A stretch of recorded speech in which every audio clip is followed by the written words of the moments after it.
নারীদের অপমান করে আইডি হ্যাকের মিথ্যা তথ্য ছড়াচ্ছে একটি দল। ভোটে জবাব দেওয়ার আহ্বান তারেক রহমানের। গণরায় দেরির নামে ষড়যন্ত্র প্রতিহতের ডাক। একটি রাজনৈতিক দলের একজন সিনিয়র নেতা এইভাবে মিথ্যা কথা বলছে, তাদের আইডি বলে হ্যাক হয়ে গেছিল, অথচ আইডি হ্যাক হয়নি। তাদের দেশের অর্ধেক জনগোষ্ঠীকে ঘরের মধ্যে বন্দী করতে চায়। যারা আপনাদেরকে এইভাবে অপমানিত করে তাদেরকে আপনারা কিভাবে জবাব দিবেন, আজ সেই সিদ্ধান্ত নেবার সময় এসেছে।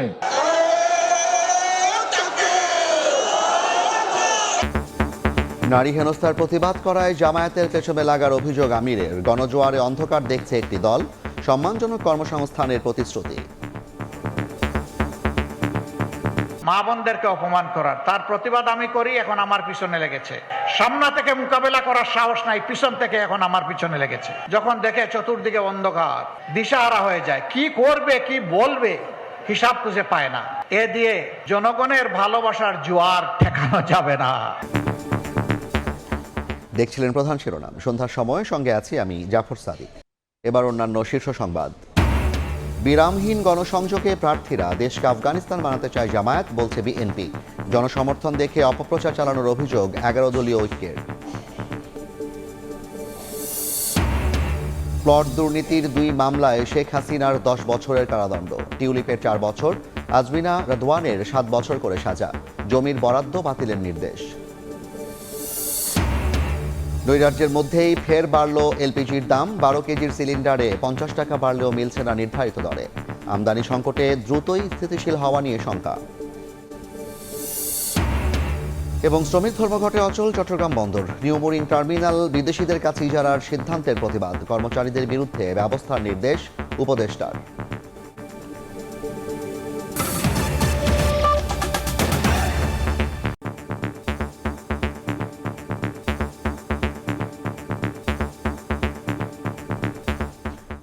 নারীদের ঘরে আটকে রাখতে চায় একটি দল। তাদের নেতা যে ভাষায় মন্তব্য করেছেন তা কলঙ্কজনক। ভোটের মাধ্যমে এর জবাব দেওয়ার আহ্বান জানিয়েছেন বিএনপি চেয়ারম্যান তারেক রহমান। দুপুরে খুলনায় নির্বাচনী জনসভায় তিনি আরও বলেন, যারা স্বার্থ সিদ্ধির জন্য ধর্মকে ব্যবহার করছে তাদের কাছে দেশ নিরাপদ নয়। পরে যশোরে জনসভায় যোগ দিয়ে ভোট গণনায় দেরির নামে কেউ সুবিধা নিতে চাইলে জনগণকে প্রতিরোধের আহ্বান জানান তারেক রহমান।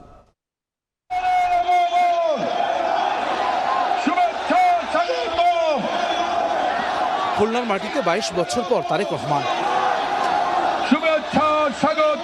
বেলা 12:15টায় নগরীর খালিশপুরে প্রভাতী স্কুল মাঠে জনসভা স্থলে আসেন বিএনপি চেয়ারম্যান। অপেক্ষমান লাখো জনতা স্লোগানে উত্তাল হয়ে ওঠে পুরো নগরী।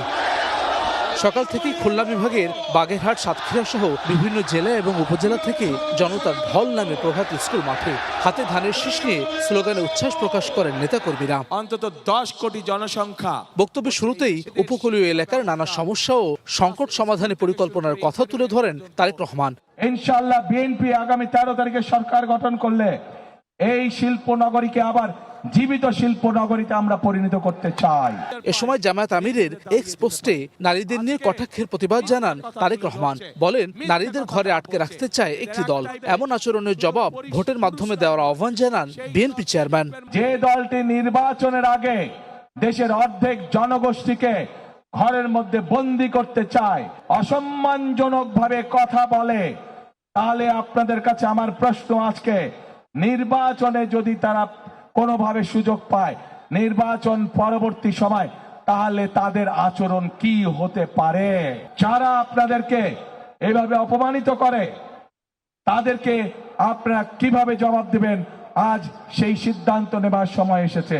আইডি হ্যাক হয়েছে জামায়াতের এমন দাবিকে মিথ্যা অভিহিত করে প্রতিবাদ জানান তারেক রহমান। বলেন, স্বার্থসিদ্ধির জন্য ধর্মকে যারা ব্যবহার করছে তাদের কাছে দেশ নিরাপদ নয়। একটি রাজনৈতিক দলের একজন সিনিয়র নেতা জনগণের সামনে নির্বাচনের আগে এইভাবে মিথ্যা কথা বলছে, দলটি পর্যন্ত মিথ্যা কথা বলছে, তাদের আইডি বলে হ্যাক হয়ে গেছিল, অথচ আইডি হ্যাক হয়নি। তাদের এরা ধর্মকে ব্যবহার করে নিজেদের স্বার্থ রক্ষা করার জন্য।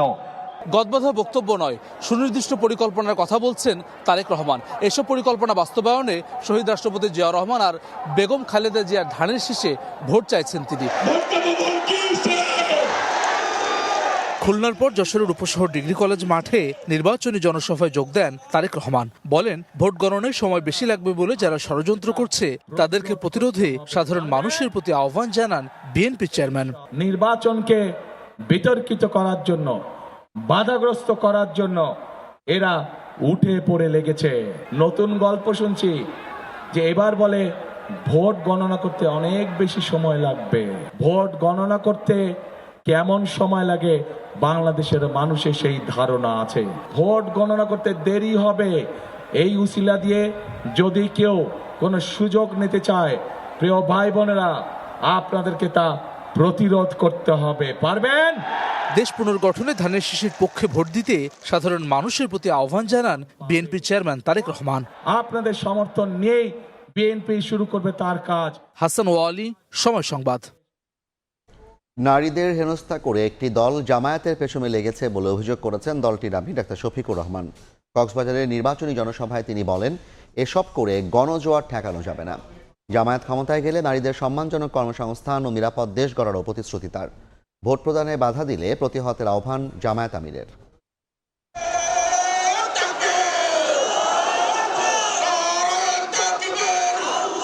নির্বাচনী প্রচারণায় কক্সবাজারে জামায়াত আমির। তার আগমনকে কেন্দ্র করে শহরের বীর মুক্তিযোদ্ধা মাঠে তৈরি হয় জনস্রোত। জায়গা না পেয়ে কেউ কেউ অবস্থান নেন সীমানা প্রাচীরে, কেউ বা দালানের ছাদে। দুপুর 1টার কিছু পরে মঞ্চে আসেন জামায়াত আমির। স্থানীয় পর্যটন শিল্পের উন্নতি করা সহ প্রতিশ্রুতি দেন নানা উন্নয়নের। 13 তারিখ থেকে নতুন একটি বাংলাদেশ জনগণ পাবে। বক্তব্যে বলেন, নারী হেনস্থার প্রতিবাদ করায় জামায়াতের পেছনে লেগেছে একটি দল। ক্ষমতায় গেলে জামায়াত নারীদের জন্য সম্মানজনক কর্মসংস্থানের পাশাপাশি নিরাপদ বাংলাদেশ গড়বে বলেও আশ্বাস দেন তিনি। গত কয়েকদিন ধরে বাংলাদেশে অনেকগুলা ঘটনা ঘটেছে মা বোনদেরকে অপমান করার, তার প্রতিবাদ আমি করি, এখন আমার পিছনে লেগেছে। ডাকাতের মতো, ছুরের মতো লেগেছে। সামনা থেকে মোকাবেলা করার সাহস নাই, পিছন থেকে এখন আমার পিছনে লেগেছে। হ্যাঁ, পিছনের লোকেরা ইনশাল্লাহ পিছনে পড়ে থাকবে, সামনে যেতে পারবে না। যখন দেখে চতুর্দিকে অন্ধকার, তখন দিনকেও রাত মনে করে, দিশাহারা হয়ে যায়। কি করবে, কি বলবে, হিসাব খুঁজে পায় না। এ দিয়ে জনগণের ভালোবাসার জোয়ার ঠেকানো যাবে না। এরপর চট্টগ্রামের লোহাগড়ার পদুয়ার জনসভায় যোগ দেন জামায়াত আমির। সেখানে বলেন, ব্যর্থতা দেখতে পেয়ে চোখে সর্ষে ফুল দেখছে একটি দল। 12 ফেব্রুয়ারির পর দেশে চাঁদাবাজি বন্ধ হয়ে যাবে বলেও মন্তব্য করেন তিনি। যারা মাথা গরম করেছেন, মেহরবানি করে ঠান্ডা করুন। ওই মাথা গরমে আমাদের কিছুই আসা যায় না। আপনাদের ওই সমস্ত পচা কথা শোনার আমাদের কোনো সময় নেই। আগামীর নয়া বাংলাদেশ গঠন করার জন্য আমরা এখন পাগল পারা। আমাদের পিছনের দিকে ডাইনে বামে তাকানোর কোনো সময় নাই রে ভাই। পরে সীতাকুণ্ডে নির্বাচনী জনসভায় যোগ দিয়ে টাকার বিনিময়ে ভোট চাইলে পুলিশে দেওয়ার আহ্বান জানান ডাক্তার শফিকুর রহমান। আগে ছিল ভাই, এখন হয়ে গেছে অন্য কিছু, আমি আর এটা মুখে নিলাম না। বুঝতে পারছেন? এরা দান্দাবাজ, এরা নির্বাচনের সময় টাকার বস্তা নিয়ে নামে। যারা মানুষের ভোট, গরিব হোক ধনী হোক, এই ভোট যারা অর্থের বিনিময়ে প্রভাবিত করতে চায়, তারা মানুষ নামের কলঙ্ক। এরা আসলে আপনাকে টাকা দিতে আসে নাই, এরা আপনার ইজ্জত এবং আপনার বিবেক কিনতে এসেছে। এর আগে সকালে দেশের সর্বদক্ষিণের উপজেলা মহেশখালীতে নির্বাচনী জনসভায় যোগ দিয়ে লবণ শিল্পকে উন্নত করার প্রতিশ্রুতি দেন জামায়াত আমির। বলেন, পচে যাওয়া নেতৃত্ব এবং অপরাজনীতির সংস্কৃতি পরিবর্তন করবে তার দল। বন্দরনগরী চট্টগ্রাম এবং পর্যটন নগরী কক্সবাজারের বিভিন্ন এলাকায় জনসভাকালে এইসব অঞ্চলের জন্য আলাদা উন্নয়ন পরিকল্পনার কথা জানান জামায়াত আমির ডাক্তার শফিকুর রহমান। এসব পরিকল্পনা বাস্তবায়নে আগামী জাতীয় নির্বাচনে 11 দলীয় ঐক্যের পক্ষে ভোট চান তিনি। শফিক মুন্সি, সময় সংবাদ। রাজধানীতে নির্বাচনের প্রচার এখন তুঙ্গে। ভোটের লড়াইয়ে জেতার আশায় প্রার্থীরা নেমেছেন মাঠের লড়াইয়ে। একদিকে প্রতিপক্ষের দিকে ছুঁড়ছেন অভিযোগের তীর, অন্যদিকে ভোটারদের দুয়ারে দুয়ারে যাচ্ছেন নানা প্রতিশ্রুতি নিয়ে।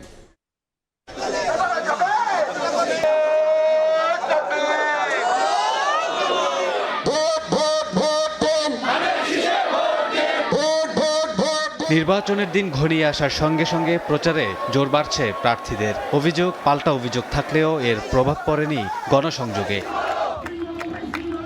সোমবার ঢাকা ৬ আসনের গেন্ডারিয়া এলাকায় প্রচারণায় গিয়ে বিএনপি প্রার্থী ইশরাক হোসেন বলেন, একটি বিশেষ দল ভোট বানচালের চেষ্টা চালাচ্ছে। নেতাকর্মীদের কোনো উস্কানিতে পা না দেওয়ার আহ্বান জানান ঢাকা ১৬ আসনের প্রার্থী আমিনুল হক।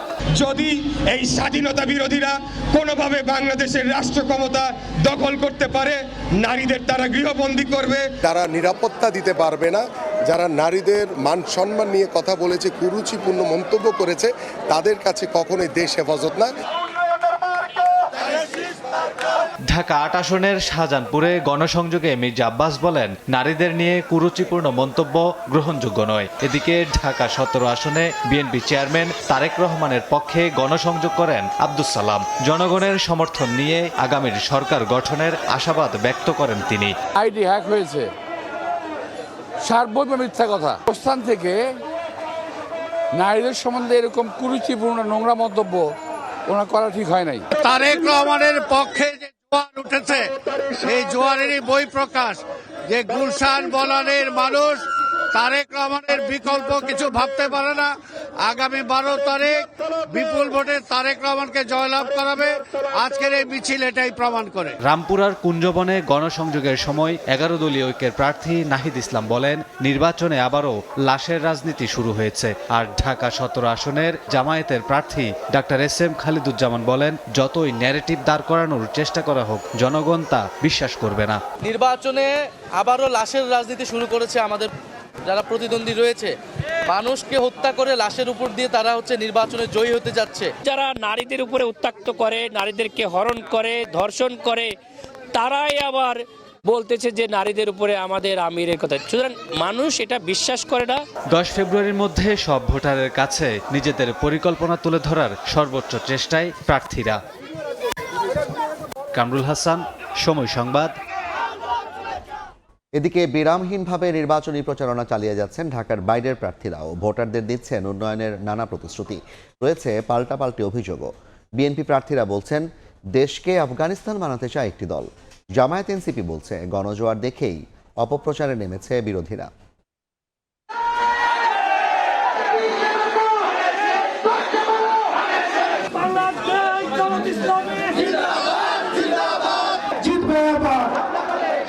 গ্রামের মেঠোপথ কিংবা শহরের রাজপথ, সবখানেই তুঙ্গে নির্বাচনী প্রচারণা। অভিযোগ পাল্টা অভিযোগে উত্তপ্ত প্রচার যুদ্ধ।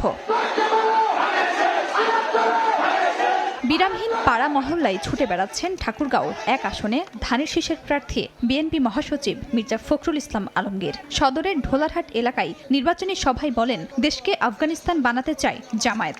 নারী অবমাননাকারীদের পক্ষে নারী সমাজ থাকতে পারে না বলে মন্তব্য করেন কক্সবাজার ১ আসনে বিএনপি প্রার্থী সালাউদ্দিন আহমদ। ভোটে স্বাধীনতার পক্ষের শক্তিকেই জনগণ বেছে নেবে বলে প্রত্যাশা নোয়াখালী ১ আসনে বিএনপি প্রার্থী ব্যারিস্টার মাহবুবউদ্দিন খোকনের। নারীদেরকে যারা অবমাননা করে, নারী নেতৃত্ব প্রতিষ্ঠিত হোক সেটা যারা চায় না, তাদের পক্ষে তো এই দেশের নারী সমাজ থাকতে পারে না। জামাত ইসলাম এই দেশ থেকে আফগানিস্তানে নিয়ে যেতে চায়। নাটোর ২ আসনে জামায়াতের প্রার্থী ইউনুস আলী বলেন, দাড়িপাল্লার পক্ষে গণজোয়ার তৈরি হয়েছে, তাই অপপ্রচার শুরু করেছে বিরোধী পক্ষ। গোপালগঞ্জে নির্বাচনী পথসভায় বাংলাদেশ খেলাফত মজলিসের আমির মামুনুল হক বলেন, মানুষের হারানো অধিকার ফিরিয়ে দিতেই ১১ দলীয় ঐক্য গঠিত হয়েছে। ১১ দলীয় জোট গঠিত হয়েছে বিগত দিনের জুলুমের শিকার হওয়া এই জনপদকে তাদের ন্যায্য অধিকার ফিরিয়ে দিতে। আমাদের প্রতি গণজোয়ার এবং সমর্থন দেখে প্রতিপক্ষরা বিভিন্ন রকমের অপপ্রচার করার চেষ্টা করছে। পঞ্চগড় সদর উপজেলার বিভিন্ন স্থানে গণসংযোগ ও উঠান বৈঠকে সবাইকে ন্যায়ের পক্ষে ভোট দেওয়ার আহ্বান জানান এনসিপি প্রার্থী সার্জিস আলম। দিনাজপুর ৫ আসনে শাপলাকলির প্রার্থী ডক্টর আব্দুল আহাদের নির্বাচনী পথসভায় যোগ দেন এনসিপি নেতা আসিফ মাহমুদ সজীব ভুইয়া ও হাসনাত আব্দুল্লাহ। তারা বলেন, ধানের শীষের বাইরে ভোট দিলে ভয়ভীতি দেখানো হচ্ছে। ভয়ভীতির মাধ্যমে ক্ষমতায় আসার পায় তারা করে, তাহলে তাদের পরিণতিও দিল্লিতে পালিয়ে যাওয়া শেখ হাসিনার মতো হবে। এক পক্ষ ফ্যামিলি কার্ড নামে চাঁদাবাজির নতুন লাইসেন্স দেওয়ার মাধ্যমে জনগণের অর্থ লুটপাটের নতুন ভিশন এবং প্ল্যান নিয়ে মাঠে নেমেছে। নিজেদের প্রতীকে ভোট চাওয়ার পাশাপাশি গণভোটে হ্যাঁ এর পক্ষে প্রচারণা চালাচ্ছেন সব দলের প্রার্থীরা। খাদিজা স্বপ্না, সময় সংবাদ। সাইবার বুলিং প্রতিরোধে শুধু আইন থাকলেই হবে না, কার্যকর প্রয়োগ করতে হবে বলে জানিয়েছেন ব্যারিস্টার জাইমা রহমান। বিকেলে রাজধানীর বনানীতে তরুণদের সঙ্গে চায়ের আড্ডায় কথা বলেন তিনি। এদিন মহাখালী কড়াইলে ড্যাবের ফ্রি চিকিৎসা কার্যক্রম পরিদর্শন করেন তারেক রহমানের সহধর্মিনী ডাক্তার জুবাইদা রহমান। ত্রয়োদশ জাতীয় সংসদ নির্বাচনকে কেন্দ্র করে ঢাকা 17 আসনে তারেক রহমানের পক্ষে নিয়মিত প্রচারণা চালিয়ে যাচ্ছেন বিএনপির নেতাকর্মীরা। প্রচারের বড় ভূমিকা রাখছেন তার পরিবারের সদস্যরাও। সোমবার বিকেলে রাজধানীর বনানীতে তরুণ শিক্ষার্থীদের সঙ্গে চায়ের আড্ডা অনুষ্ঠানের আয়োজন করে বিএনপির নির্বাচন পরিচালনা কমিটি। এতে যোগ দেন তারেক রহমানের মেয়ে ব্যারিস্টার জাইমা রহমান। বিভিন্ন টেবিলে ঘুরে ঘুরে তরুণদের নানা পর্যবেক্ষণ আর পরামর্শ শোনেন তিনি। আলোচনা করেন বায়ু দূষণ, যানজট ও বেকারত্ব নিয়ে। ওনাদেরকে বলছিলাম যে ফ্লাইওভার অনেক করা হয়েছে, কিন্তু মানে ফ্লাইওভার মাঝখানে মানে নিচে যে মানুষেরা পার হবে, রাস্তা পার হবে, ওরকম ব্যবস্থা কিন্তু করা নাই। অন্ধকার তো, হ্যাঁ, তো রাত হলে, সন্ধ্যা হলে তো এখানে মনে হয় মানে একটু রিস্কি একটা জায়গা। লাইটিং করাইলের দিকে আমি sure there are very bright people there, so ওদেরকে যদি অ্যাক্সেস না দেওয়া হয়, আপনি নিশ্চয়ই মেবি ইউ এগ্রি, তাহলে এক ধরনের মানুষেরাই ওরকম ওই সিস্টেমে রয়েছে। এ সময় দেশের সাইবার বুলিং পরিস্থিতিতে নিজেদের উদ্বেগের কথা জানান তরুণরা। সমস্যা সমাধানে আইনের কার্যকর প্রয়োগে জোর দেন জাইমা রহমান। প্রাথমিক পর্যায় থেকে ব্যবস্থা নিলে শহর এবং গ্রামে শিক্ষার বৈষম্য দূর করা সম্ভব বলে মনে করেন জাইমা রহমান। এদিন মহাখালী কড়াইল আনসার ক্যাম্পে ড্যাবের ফ্রি চিকিৎসা ও ওষুধ বিতরণ কার্যক্রম পরিদর্শন করেন বিএনপি চেয়ারম্যান তারেক রহমানের সহধর্মিনী ডাক্তার জুবাইদা রহমান। এ সময় চিকিৎসা নিতে আসা রোগীদের খোঁজ খবর এবং চিকিৎসা কার্যক্রম বিষয়ে পরামর্শ দেন তিনি। মুরসালিন হক জুনায়েদ, সময় সংবাদ, ঢাকা। সন্ধ্যার সময় আরও থাকছে। এপস্টাইন কেলেঙ্কারিতে বিশ্বজুড়ে তোলপাড়। প্রতিদিনই যুক্ত হচ্ছে নতুন নতুন নাম। প্রকাশিত নথিতে বিশ্ব নেতা ও ধনকুবেররা, বিতর্কের মুখে ক্লিন্টন দম্পতি। প্রধানমন্ত্রীত্বের ক্ষমতার অপব্যবহার করে পরিবারকে সরকারি জমি দেওয়ার দায়ে শেখ হাসিনাকে 10 বছরের কারাদণ্ড দিয়েছেন আদালত। রাজুকের জমি বরাদ্দের জন্য চাপ দেয় ব্রিটিশ এমপি টিউলিপ সিদ্দিককে 4 বছর, আজমিনা সিদ্দিক ও রাদওয়ান সিদ্দিককে 7 বছর করে সাজা দেওয়া হয়েছে। জমির বরাদ্দ বাতিলের আদেশও দেন আদালত। মৃত্যুদণ্ড ও 26 বছরের জেল মাথায় নিয়ে দুর্নীতির আরও 2 মামলায় সাজা হলো ক্ষমতাচ্যুত প্রধানমন্ত্রী শেখ হাসিনার। ক্ষমতার অপব্যবহার করে পরিবারের নামে 20 কাঠা সরকারি জমি বরাদ্দ দেয়ায় তাকে 10 বছরের কারাদণ্ড দিয়েছেন আদালত। সোমবার রায় ঘোষণায় ঢাকার বিশেষ জজ আদালত 4-এর বিচারক রবিউল আলম জানান, পূর্বাচলে শেখ রেহানার মেয়ে আজমিনা সিদ্দিক ও ছেলে রাদওয়ান সিদ্দিকের নামে 20 কাঠা জমি বরাদ্দের আদেশ দেন শেখ হাসিনা। যদিও রাজধানীতে তাদের ফ্ল্যাট ও প্লটের তথ্য হলফনামায় গোপন করা হয়। অভিযোগ প্রমাণিত হওয়ায় আজমিনা সিদ্দিক ও রাদওয়ান সিদ্দিককে 7 বছর করে কারাদণ্ড ও 1 লাখ টাকা করে অর্থদণ্ড দেন আদালত। ফ্ল্যাট এবং জমি থাকা সত্ত্বেও তারা মিথ্যা হলফনামা প্রদান করে এই প্লটগুলি হাতিয়ে নিয়েছেন শেখ হাসিনা এবং টিউলিপ সিদ্দিকের সহযোগিতায় এবং সরকারের অন্যান্য কর্মকর্তা এবং রাজুকের কর্মকর্তাদের সহায়তায়। সেই ক্ষেত্রে আদালত উক্ত প্লটটি বাজেয়াপ্ত ঘোষণা করেছে। আদালতে একজনের জবানবন্দিতে বেরিয়ে আসে, শেখ হাসিনার একান্ত সচিব মোহাম্মদ সালাউদ্দিনকে ভাই বোনের নামে জমি বরাদ্দের জন্য চাপ দেন ব্রিটিশ এমপি টিউলিপ সিদ্দিক। পরে রাজুকে আবেদন ছাড়াই প্রধানমন্ত্রীর কার্যালয় থেকে বরাদ্দের জন্য আদেশ দেওয়া হয়। ফলে নিজ নামে জমি না নিলেও অভিযুক্ত হন টিউলিপ সিদ্দিক। 2 মামলায় তাকে মোট 4 বছর কারাদণ্ড ও 2 লাখ টাকা জরিমানা করা হয়। টিউলিপ সিদ্দিককে যে সাবেক প্রধানমন্ত্রী শেখ হাসিনার একান্ত সচিব সালাউদ্দিন সাহেবকে বিভিন্ন সময় প্রভাবিত করেছেন বিভিন্নভাবে, এই বিষয়টা প্রধানমন্ত্রী কার্যালয়ের 2 জন কর্মকর্তা কর্মচারী এসে আদালতে সাক্ষী প্রদান করেছেন। এছাড়া রাজুক ও গণপূর্তের 14 জনকে 5 বছর করে কারাদণ্ড দেন আদালত। তবে আত্মসমর্পণ করায় খুরশিদ আলমকে 2 বছরের সাজা দেওয়া হয়। আসিফ মোহাম্মদ সিয়াম, সময় সংবাদ, ঢাকা। নিউমোরিং কন্টেইনার টার্মিনাল ইজারা প্রক্রিয়া বাতিলের দাবিতে শ্রমিক সংগঠনগুলোর ধর্মঘট অচল অবস্থা চলছে চট্টগ্রাম বন্দরে। নির্বাচন ও রমজানের আগে এমন অবস্থার জন্য দায়ী কর্মকর্তা কর্মচারীদের বিরুদ্ধে ব্যবস্থা নিতে নির্দেশ দিয়েছেন নৌ পরিবহন উপদেষ্টা। নিউমোরিং কন্টেইনার টার্মিনাল ইজারা দেওয়ার সিদ্ধান্তের প্রতিবাদে সোমবার 3য় দিনের মতো কর্মবিরতি পালন করে শ্রমিক সংগঠনগুলো। কর্মবিরতির প্রভাবে অচলাবস্থা বন্দর ছাড়িয়ে সরবরাহ ব্যবস্থায় ছড়িয়ে পড়ায় রমজানের আগে পণ্যমূল্য বৃদ্ধির পাশাপাশি জাতীয় অর্থনীতিতে প্রভাব পড়ার আশঙ্কা তৈরি হয়েছে। বদলির সাথে এটা কোনো সম্পর্ক নাই। সচিবালয়ে বিষয়টি নিয়ে সাংবাদিকদের সঙ্গে কথা বলেন নৌ পরিবহন উপদেষ্টা। বলেন, নির্বাচন ও রমজানের আগে এ ধরনের আন্দোলন উদ্দেশ্য প্রণোদিত। পোর্টে অচলাবস্থা তৈরি করছে পোর্টেরই কর্মচারী, যারা সরকারি কর্মচারীও বটে। পোর্টকে বলা হয়েছে পোর্ট যেই ব্যবস্থা নিবে, বিকজ পোর্ট একটি অথরিটি, সেই ব্যবস্থা এই মন্ত্রণালয় সাপোর্ট করবে। এদিকে রমজানের নিত্যপণ্য বহনকারী জাহাজের মালামাল খালাস না করায় মালিকদের সঙ্গে বৈঠকের পরেও অগ্রগতি না হলে কঠোর ব্যবস্থার হুঁশিয়ারি দেন নৌ পরিবহন উপদেষ্টা। এই 600 ভেসেল কাদের 2-4টা নাম তো আমি জানি, এই মুহূর্তে বলতে চাচ্ছি না, কিন্তু তাদেরকে অলরেডি বলা হয়েছে, মালিকদেরকে ডাকা হয়েছে যে তোমরা যদি এটাকে নিয়ে আরো বেশি লিঙ্গার করো তাহলে we will be compelled name you. বন্দর ব্যবস্থাপনা নিয়ে সরকার দেশবিরোধী কোনো চুক্তি বাস্তবায়ন করবে না বলেও জানান উপদেষ্টা। রাষ্ট্রীয় স্বার্থের বিরুদ্ধে এমন কোনো কাজ করছে না। প্রসূন আশিস, সময় সংবাদ, ঢাকা। সন্ধ্যার সময় আরো থাকছে dangerous and that might be just the perfect second goal for Bangladesh. অনূর্ধ্ব 19 নারী সাফে ভারতকে 2-0 গোলে হারালো বাংলাদেশ। এক ম্যাচ হাতে রেখে টুর্নামেন্টের ফাইনালে পিটার বাটলারের দল। দাম নিয়ে নৈরাজ্যের মধ্যেই আবারও বাড়ল এলপি গ্যাসের মূল্য। 50 টাকা বাড়িয়ে 12 কেজি সিলিন্ডারের দাম নির্ধারণ করা হয়েছে 1356 টাকা। যদিও এ দামে মিলছে না বাজারে। জানুয়ারিতেও আমদানির লক্ষ্য পূরণ না হওয়ায় বাজার স্থিতিশীল হওয়া নিয়ে রয়েছে শঙ্কা। গত এক মাস ধরেই 12 কেজি সিলিন্ডারের বেঁধে দেয়া দাম ছিল 1306 টাকা। তবে ঘোষিত দাম আর বাজার বাস্তবতার মধ্যে বিস্তর তফাৎ। সোমবারও গ্রাহক আর দোকানীদের সঙ্গে কথা বলে জানা গেল বাজারে এখনো ফেরেনি স্থিতিশীলতা। দুদিন আগে কিনছি 1800 টাকা মার্কেটে। 1300 টাকা গ্যাসটা কাটতে কিনবো, সরকার আমাদের বলুক, আমরা ওখানে যাবো, বাধ্যকতা আমাদের কিনতে হয় 2200 টাকা দিয়ে। 1900-2000 টাকা করে বিক্রি করতে হয়। বেশি রেট দিয়ে মাল কিনে আমরা তো কম রেটে দিতে পারবো না। বাজারে এমন নৈরাজ্যকর পরিস্থিতির মধ্যেই এলপি গ্যাসের আনুষ্ঠানিক দাম আরেক দফা বাড়ালো নিয়ন্ত্রক সংস্থা বিইআরসি। আগের তুলনায় 50 টাকা বাড়িয়ে ভোক্তা পর্যায়ে 12 কেজি সিলিন্ডারের দাম ঠিক করা হয়েছে 1356 টাকা। প্রতি 12 কেজিতে বেড়েছে 50 টাকা। কিন্তু যেখানে এরই মধ্যে এর চেয়ে কয়েকশো টাকা বাড়তি দামে কিনতে হচ্ছে এলপি গ্যাস, সেখানে দাম বেঁধে দেয়া কি কেবলই আনুষ্ঠানিকতা? এমন প্রশ্নে নির্বিকার নিয়ন্ত্রক সংস্থা। বেশি দামে বিক্রি হচ্ছে কেন এটা তো আমরা জানি। মার্কেটে যদি সরবরাহ না বাড়ে একদম খুচরা পর্যায়ে নিয়ন্ত্রণ আরোপ করা অত্যন্ত কঠিন। এদিকে জানুয়ারিতেও লক্ষ্যমাত্রা অনুযায়ী এলপি গ্যাস আমদানিতে ব্যর্থ কোম্পানিগুলো। ফলে এখনো অনিশ্চয়তায় বাজার স্থিতিশীলতা। বেড়েছে যানবাহনে ব্যবহৃত অটো গ্যাসের দামও। ফারুক ভিয়া, রবিন, সময় সংবাদ, ঢাকা। যুক্তরাষ্ট্রের কুখ্যাত যৌন অপরাধী জেফ্রি এপস্টাইন কেলেঙ্কারিতে নাম আসছে একের পর এক বিশ্ব নেতার। নতুন নথিতে নাম আসায় বিতর্কের মুখে পড়েছেন ক্লিন্টন দম্পতি। এরই মধ্যে পদত্যাগ করেছেন স্লোভাকিয়ার সাবেক পররাষ্ট্রমন্ত্রী। বিতর্কের মুখে যুক্তরাজ্যে লেবার পার্টি ছেড়েছেন লর্ড পিটার ম্যান্ডেলসন।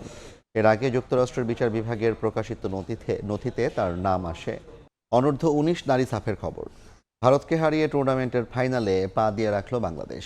নেপালের পোখারায় আলপি অর্পিতার গোলে 2-0 ব্যবধানে জয় পেয়েছে পিটার বাটলারের দল। ভুটানের বিপক্ষে 12 গোলের জয়ের আত্মবিশ্বাস নিয়ে আজ পোখারা রঙ্গশাল স্টেডিয়ামে মাঠে নামে অর্পিতা বিশ্বাসের দল। ম্যাচের 29 মিনিটে সেট পিস থেকে গোল করে দলকে এগিয়ে নেন অধিনায়ক অর্পিতা। বিরতিতে যাবার আগেই ডিফেন্ডিং চ্যাম্পিয়নদের 2-0 এগিয়ে নেন আলপি আক্তার। শেষ পর্যন্ত ওই ব্যবধানেই ফাইনালে পা রাখে লাল সবুজ। এ পর্যায়ে শীর্ষ সংবাদগুলো জানিয়ে দিচ্ছি আরেকবার।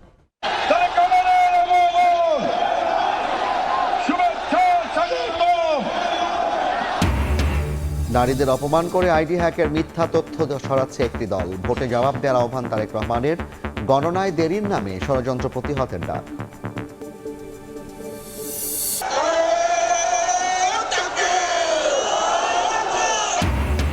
নারী হেনস্থার প্রতিবাদ করায় জামায়াতের পেছনে লাগার অভিযোগ আমিরের। গণজোয়ারে অন্ধকার দেখছে একটি দল, সম্মানজনক কর্মসংস্থানের প্রতিশ্রুতি।